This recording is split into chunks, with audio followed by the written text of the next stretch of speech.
কিন্তু তাৰ মাজত মই গৌৰৱ কৰি কওঁ যে আমাৰ এটা এচিভমেন্ট হল ইছমাইল হুছেইন জ্যেষ্ঠ পৌৰণি সম্প্ৰীতি সন্মান।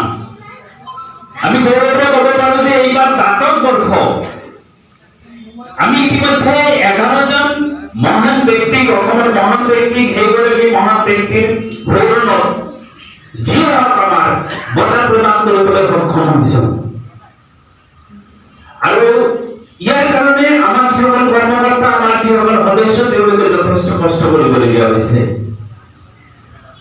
মই আজিৰ সভাৰ কথা নকওঁ, কিন্তু মই এটা কথা কওঁ যে অসমখন বিশেষকৈ চৰচাপৰিৰ যিসকল মানুহ সেই মানুহবোৰলৈ বিভিন্ন ধৰণৰ ৰাজনীতি চলিছে। এতিয়া ৰাজনীতিটো আৰম্ভ কৰিব খোজা হৈছে ভাষা কেন্দ্ৰিক। 2011 চনৰ চেঞ্চাছৰ সময়ত আমি দেখিছিলোঁ যে বৃহত্তৰ অসমীয়া সমাজখনৰ পৰা আঁতৰাই নিবৰ কাৰণে চৰচাপৰি মানুহক আঁতৰাই নিবৰ কাৰণে ষড়যন্ত্ৰ চলিছিল। সেই ষড়যন্ত্ৰত ৰজাখনৰো হাত আছিল। আজিও কিন্তু এই মন্ত্ৰটো যিটো ষড়যন্ত্ৰ চলি আছে তাতো ৰজাখনৰো হাত আছে। আমি অসমত জন্মিছোঁ, এইখন অসমলৈ আচলতে কোনো ধৰণৰ এই যে প্ৰবজন এইবোৰ মই বিশ্বাস নকৰোঁ। আজি বৰপেটাৰ পৰা আহি মই চাকৰি সূত্ৰে গুৱাহাটীত চেটেল হৈছোঁ, তাৰ অৰ্থ এইটো নহয় যে মই প্ৰবজন কৰিছোঁ। এসময় অৱগত বংগৰ কোনোবা এটা জিলাৰ পৰা অন্য এটা প্ৰভিন্সৰ অন্য এটা জিলালৈ আহিছিল। এইবোৰ প্ৰভিজন এইবোৰ আচলতে হৈছে গোটেইবোৰ ৰাজনীতিৰ কথা।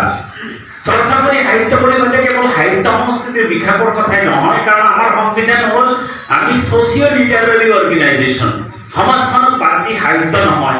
আৰু এই ক্ষেত্ৰত আমি দেখিছোঁ যে আমাৰ অসমীয়া পৰিচয়ৰ ক্ষেত্ৰত কিছু সংখ্যকে আমি খুব আফচোচ কৰোঁ, আমাক অসমীয়া বুলি মানি নল'লে।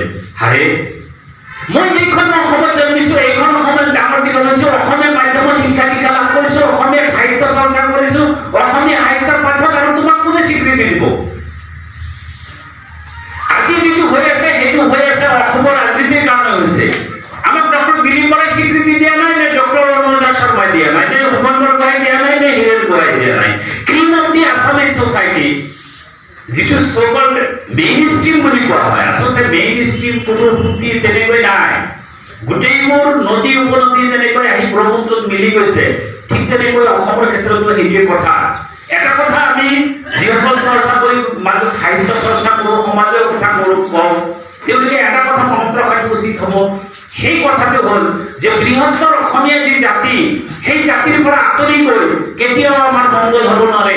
কেৱল সংখ্যালঘু কৰি যদি সংখ্যাগুৰুৰ যিসকল সমবুদ্ধি সম্পন্ন মানুহ, যিসকল ধৰ্মনিৰপেক্ষ মানুহ, তেওঁলোকৰ যদি আমি সহায় নাপাওঁ, আমাৰ সমস্যাবোৰ সদায় সমস্যা হৈ থাকিব। মই এটা ভৱিষ্যতবাণী কৰিব খুজিছোঁ, আকৌ চেঞ্চাছ হ'ব।